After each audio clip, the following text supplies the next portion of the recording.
Військовополонені, а не злочинці. І Кремль не має права судити їх і тим паче тримати за ґратами. Таке заявив президент Петро Порошенко про наших захоплених росіянами моряків. Ще минулої п'ятниці їх перевезли з Криму до російського СІЗО Лефортово. Раніше окупаційний райсуд Сімферополя заарештував наших 24 військовослужбовці на 2 місяці.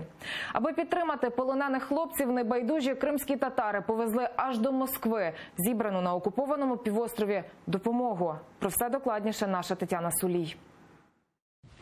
44 пари нових кросівок, чай, цукор та згущене молоко – це лише невеликий список того, що зібрали кримські татари в окупованому Криму для 24 полонених російськими ФСБівцями українських моряків.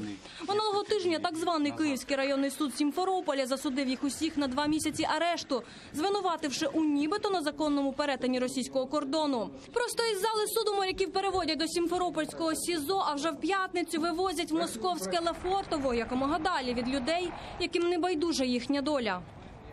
Если даже у властей была мысль забрать украинских ребят в более изолированное место, потому что многие не ожидали такого всплеска помощи, которую захотели жители Крыма оказать украинским морякам, мы и там их достанем, и в Москве, поэтому пусть не переживают. Вже сьогодні зібрані у Криму речі Наріман Джилял разом з іншими відчайдухами привіз до Москви. Частину передали напряму у СІЗО. 24 посилки разом з листами надіслали поштою. 3 пакунки відправили до Матросської Тішини 3 пораненим. Командир катера «Нікополь» Богдан Неболиця свою посилку отримав першим. Мы с друзьями, отчаянными, отважными людьми взяли на себя ответственность привезти собранные в Крыму передачи для них, вещи, продукты. И при помощи наших друзей здесь, в Москве, передать им в руки, чтобы они, находясь в том столь невеселом месте, чувствовали себя нормально. Українські моряки не злочинці, а військовополонені. І їх не можна тримати ні в Лефортово, ні в будь-якому іншому СІЗО. Таке заявив президент України Петро Порошенко. За його словами, Європейський суд з прав людини у відповідь на звернення Києва зобов'язав Росію якомога швидше пояснити, на яких підставах українських моряків затримали у нейтральних водах Чорного моря і обґрунтувати їхній арешт.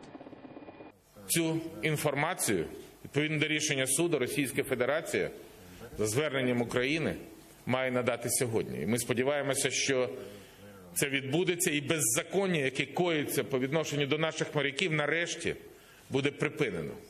Україна розглядає різні шляхи звільнення полонених моряків, каже український омбудсмен Людмила Денісова, але серед ймовірних варіантів немає обміну. Все через їхній особливий статус військовополонених.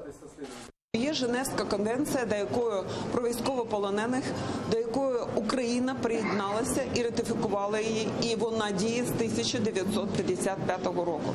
Там чітко визначено, якщо це військовополонений, ніякий обмін не може бути з будь-якими іншими злочинцями або в тому числі Російська Федерація.